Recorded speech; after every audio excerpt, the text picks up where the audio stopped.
Welcome back to another episode of Podcast PhD. I am your host, Marc here with my co-host, Larry Roberts. Good afternoon, Larry. How are you?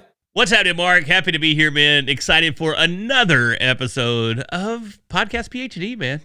Yeah, and today we are going to be diving into these podcast conventions, and what a great thing for me to have a co-host who is heavily involved in podcast conventions. So I want to dive in really to the benefits of them and why we believe they're so important if you are a podcaster and you're taking your podcasting seriously, how these can really be beneficial to a podcaster. So I'm really looking forward to it and glad I've got you on my side here that you can really add, I think, a lot of insight to what we're going to talk about. I think they're interesting because I remember back in 2014 when I first started podcasting. I'm from Dallas, and one of the larger conferences is based out of Dallas. Podcast Movement is here. Mm-hmm. And I believe it was 14. They actually had the conference in Dallas because they travel the country and have it in different cities every year, actually twice a year, I think. But I remember it being here, and I'd heard about it. I don't remember how I heard about it, but I was like, I don't need to go to some stupid conference to learn about podcasting. It's all on the interwebs. I can watch YouTube videos. I can do whatever I need to do. I don't need these people to tell me what's up. And I didn't go. I didn't go for a long, long time. Finally, I think it was 2019, I went to my first big conference. I went to Podcast Movement. I don't remember where it was, the first one that I went to, but I flew in and went to that first conference, lost as could be, had no idea what I was getting myself into, just went out there by myself, and it was quite the experience. It was really interesting. And ironically enough, I don't know if it's ironic really, did I use that word right? I don't know.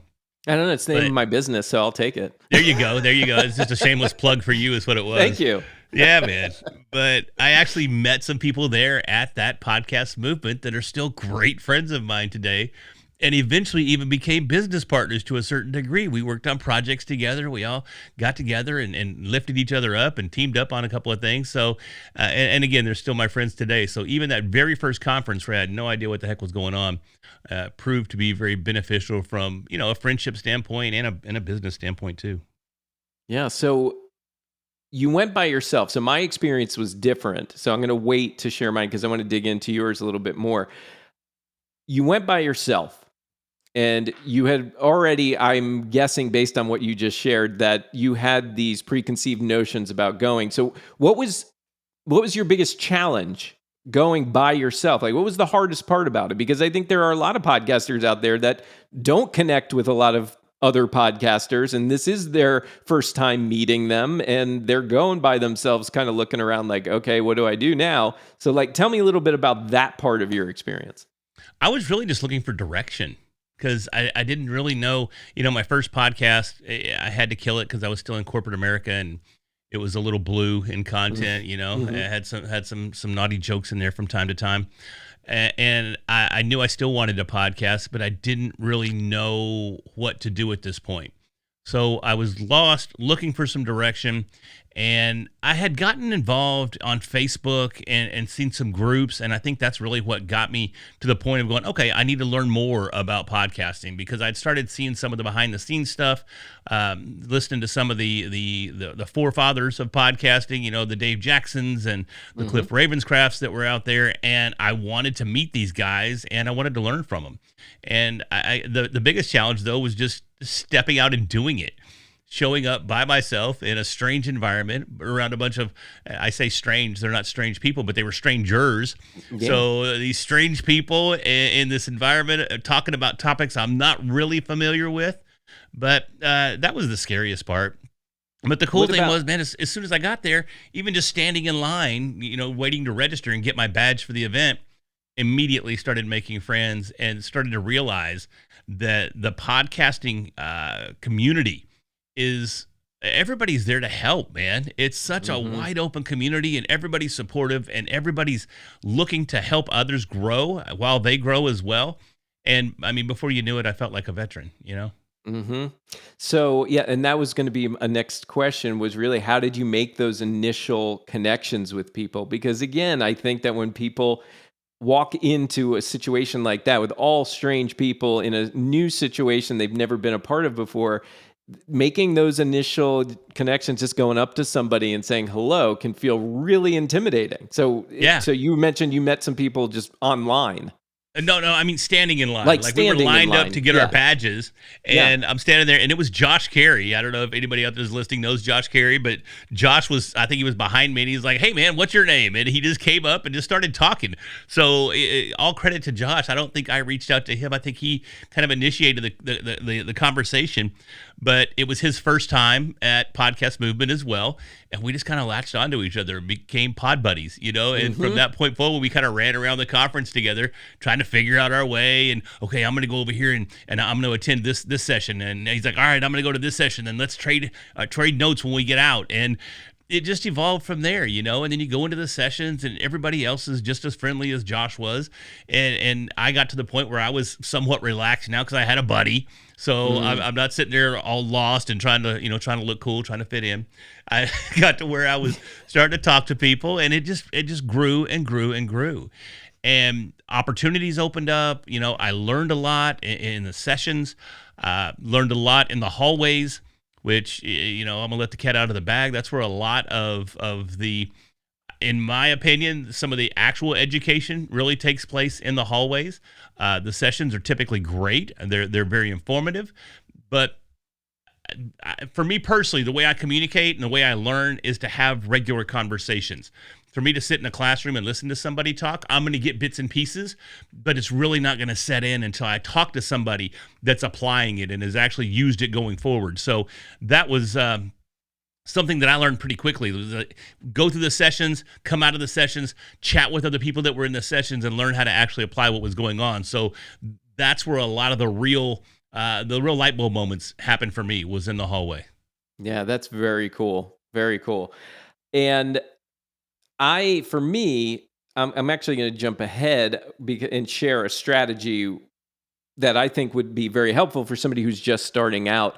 I was making for when I went to my first time at Podfest was in just recently in 2022, and I did know some people going, but if I hadn't, there was something I was already doing that would have helped me make connections before I even got there. I was actually connecting with people on social media that I was seeing they were going to be speakers or that they were just posting that they were going. And I was reaching out to them when I saw that and saying, hey, yeah, I'm going to be there too. Would love to get together and connect with you. And you and I have a mutual friend, and I made this connection with this friend doing just that. It's our friend Rich, Mm-hmm. and and I just literally saw him posting. He had posted something how excited he was to be returning and be speaking on a stage.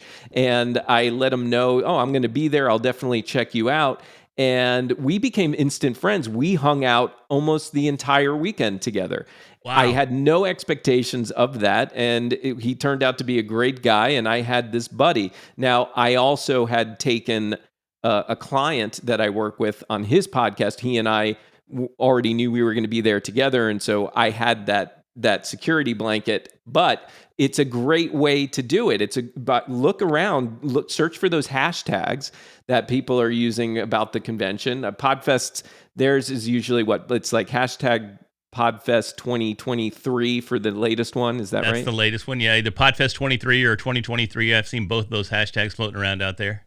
And that's coming January 26th, by the way. We should Yep. say that in Orlando. But yeah, search for those hashtags and see who's talking about it and make those connections. The one thing, like Larry said, is you may be surprised at how welcoming this community is. And that's where my story starts, really, with going to any of these kinds of conventions, because I had it in my head that nobody would want to really talk to me, and I wouldn't want to talk to them as far as podcasting goes. And I I wouldn't want to thought talk that to them. I just looked at it as straight competition. Why the heck would they want to help me? You know, what's the purpose? And then also I built up this story in my head that these conventions were a waste of time. That Yeah. what are they going to show me that I haven't already learned, like you were saying, on YouTube or from a podcast, another podcast that I'm listening to? What am I going to possibly learn, and what am I going to possibly get out of it? And again, I used that approach for the first one. My first one of my 16 years of podcasting, my first one wasn't until 2021. And I went to Wow. Podcast Movement in Nashville. Yep. And I had a couple months prior connected with a guy Travis Brown. Yeah. Yeah. He was the owner of Poddex, and I had reached out to him. He was one of the first people I ever reached out to say that was I was always looking at as competition. There you go, Poddex. He was somebody that I was looking at as big competition. And Yeah. he was one of the first people that I decided I'm going to try to get past the story I'm telling myself and just reach out, because I was so impressed with what he was doing at the time. Yeah. And he and I made a connection, and he was already going to Podcast Movement, and had encouraged me to go. And I figured, all right, well, here's a guy I'm connecting with that I like talking to. I'll go. I'll try it. And I'm so glad he did, because like you said, I met people instantly walking into the room on my way to sign in, met somebody, started chatting. I still talk to her to this day. She actually just reached out to me because she had an issue with podcasting that she wanted some advice on. So That's cool. yeah, it just instantaneously happens the moment that you open up and say, okay, I'm going to see what I can get out of this, instead of just saying, oh, this isn't for me, this isn't worth it. I wanted to experience it in order to make that call officially. And man, was I wrong. I mean, and I agree with you. I got the most probably out of walking the halls.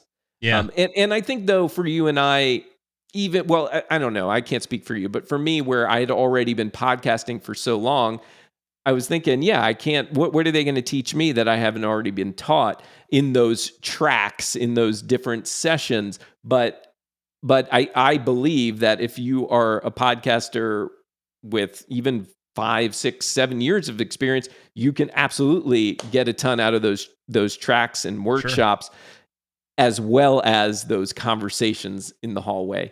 And you and I mean, we've got a whole other story that we'll be sharing at Podfest on stage, where the last time that we went, we got a crew together and ended up getting together outside after the Podfest, and we rented a house and spent a week together to do more of those hall conversations, basically, and learn a lot from one another. And it was probably one of the most powerful things I did in 2022.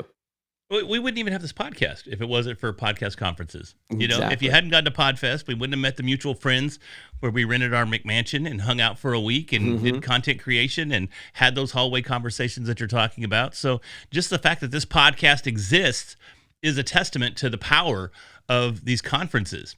And, you know, we were talking about Podcast Movement. We mentioned Podfest a little bit, but Podfest 2020 literally changed my life. Wow. My whole life. I wouldn't even be doing what I'm doing today if I hadn't gone to Podfest in 2020. And it's odd because I never expected it. Now, when I went to Podfest, I did have some friends that I had met at Podcast Movement. So I had a little bit more of a comfort factor that was involved there, right? But it was still kind of awkward because this is a different conference, you know, different vibe, different feel. Yeah. And I was sitting at the bar before everything kicked off on Friday afternoon, and this young lady walks up. She sits down next to me, starts chatting it up, and we kind of hit it off. And the first night of Podfest every night traditionally is trivia night. And everybody kind of dispersed and went off to the main ballroom to go to trivia night. And I'm like, I'm not doing trivia. That's so dumb. I'm not going to do that. Yeah. And Kristen Olsen, that's her name. So Kristen goes, let's go play trivia. I'm like, all right, fine, whatever. So let's go. So we walk into the big ballroom. The place is already slam packed because trivia was the most popular night there in 2020. And we ended up making our way to the front. And there was a table, and someone yells out and go, hey, you two, you look like you're fun. Sit down at our table. So we sat down at the table. At that table, I met several other podcasters. One that ended up being my podcast coach to this day. David Hooper just happened to sit there, and he's a podcasting legend. So I met David at that table. Throughout the night, we played trivia. Guess what? Our table happened to win.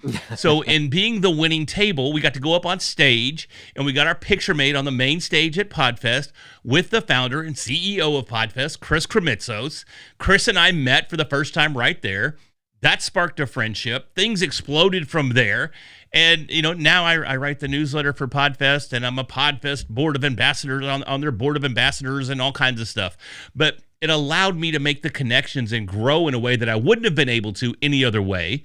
And what was it last year? What are we in? We're in 22, right? So it turns out then January of last year, January 4th, because of the connections that I made, because of what I was able to establish over that year, I was finally able to walk away from my corporate career of 21 years with the same company.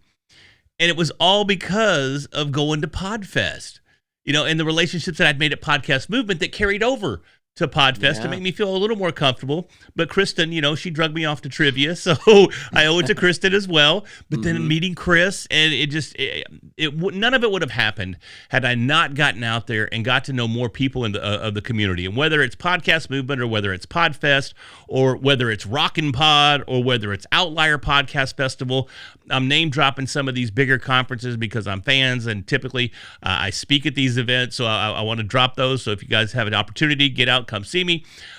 They're just great opportunities to get to know people, and they each have their own unique vibe, their unique feel. But the bottom line is they're opportunities for all of us to come together, get to know each other, network, grow our network. And as cheesy as it is, your network is, well, typically your net worth. And that translated perfectly for me just based on 2019 going to PM and then, 6 months later going to Podfest, and it just changed everything. What's so fascinating to me, there's two things that came to mind with you sharing that. One is the stories that we tell ourselves about the people that we meet or we see, right? So for example, when I saw you, we didn't even actually have a conversation at the last Podfest, but I saw you walking around and I knew you were a speaker. I saw you on stage and I had it in my head, oh, well, this guy, he's probably been at it for a long time. He's been, not that you haven't, but I figured you were probably in this business for a really long time. I made up all these stories and, here it is. It was only at that point, a couple of years that you really dove into this line of work and made it a full-time thing. But my point to that is that we oftentimes, when we're talking about competitors, we oftentimes make up these stories, and it's not until we get to do things like this, where we get to meet them face to face, that we learn that everybody's the same. Everybody goes through their own challenges and struggles, and we think that they've been doing something forever, but they just picked it up, or vice versa. We don't know until we actually get out there and meet people. And that, to me, knowing that these people like you and others, that it makes it more relatable when I get to know you and realize, we're not much different. That was one thing. And the second thing is the fact that, listen to what we've said. We both have admitted that we both didn't think these conferences were going to be worth it for us. We didn't want to go, right? We had these stories about these competitors. You didn't even want to go to trivia night, right? And I can relate to that too. There was at Podfest, there was that networking event where everybody was at a table and they had to get to know each other. It was almost like speed dating. We would switch tables and that kind of thing. I did not want to go to that, but Rich, he wanted me to go, and I was like, all right, fine, I'll go. And I was like, and I actually walked into that room, looked around, and I said to myself, you know what? I'm out. Like, I was like, I don't feel comfortable. I don't know. I don't want to do speed dating. I was making up all this shit in my head, pardon my French. And I started walking out, and I was like, you know what? I learned something from going to Podcast Movement, that it was worth my time. I'm here at Podfest. What else should I be doing? Nothing. I need to be networking. And I forced myself in there. And that's where I met Chris, was the leader of that house that we're talking, the McMansion that you're talking about. Okay. Chris And Lewis. I met him. He was at my first table, and we hit it off. We actually got in trouble because we were talking the whole time that you guys were all up on stage running the show. But the point is that it opened up a whole new world for me. And so my words of encouragement to you, the listener that's listening right now, do force yourself in 2023 to do some of those things that you think you don't want to do. Do those things that make you uncomfortable. Because in my experience, and from what I'm learning about Larry and his experiences as well, when we push ourselves to do those things, that's when all the doors open. Yeah. Yep. 100%, man. I don't know how to better summarize it than the way you just did right there. But every time I get uncomfortable, every time I branch out a little bit, that's when I see things start happening, especially in this business, because people are so willing to help and they want to see you grow. So step out there, start off small. I mean, if you don't feel comfortable going to a big conference, there's probably a meetup group, regardless of where you're at in the country. There's meetup groups all over the country. Look for a podcast meetup group in your area. Go to Facebook, search for a podcast meetup group in, I don't know, Chicago or wherever it is that you're listening from. I promise you're going to find other like-minded creators that are there wanting to do the same thing that you want to do. They're going to want to get together. They're going to want to share notes, and they're going to want to help you, and then in turn grow themselves as well. So get out there, check it out, take advantage of the opportunity, and get ready to grow. Absolutely, I'm with you 100%. So with that, man, I think we wrap this episode up, Mark. Well, again, I don't think we can stress it hard enough that you need to get out there and meet people and interact with people and grow your show. I mean, that's our goal, regardless of what we're doing our podcast for, whether it's for a business and we're trying to sell a product or we're trying to grow a community or whether we're just doing this for fun. We still want to have fun with as many people as possible. So get out there, find a meetup, join a conference, have a great time, and continue to grow your show. And in the meantime, while you're doing that, always do yourself a favor, listen to another episode of Podcast PhD. You can follow us on Apple and Spotify, and please leave us a review as well. If you enjoyed this episode, we want to hear about it. And even if you didn't, we want to hear about it. Let us know. We always want to. I don't want to hear that. Better. No, I don't want to hear it. No, seriously. We have to grow too. So any feedback is welcome feedback. Thank you so much for listening. I appreciate it.